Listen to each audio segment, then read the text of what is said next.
Ravi Rana is an Indian independent politician, a third-time MLA presently representing the Badnera and Amravati District of Vidarbha region of Maharashtra in the 13th Maharashtra Legislative Assembly.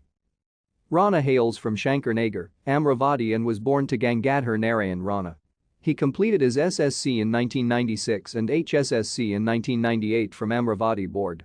He is a graduate with a Bachelor of Commerce degree that he received in 2000 from Amravati College. He married to Member of Parliament Navneet Kaur, who has worked in many South Indian films.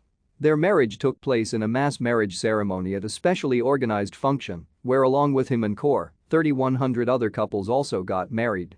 This event took place on 3 February 2011 in the presence of many leaders and very important persons. Then Chief Minister of Maharashtra Prithviraj Chavan and Baba Ramdev remained present to bless the newlywed couple and the other more than 3,100 couples belonging to various castes and religions. On 6 October 2015, Rana stopped an encroachment on a local barber's shop.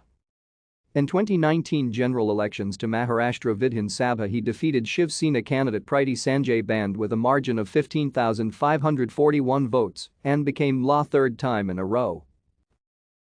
Thank you for watching. Like and subscribe if you would like to view more of our videos. Have a nice day.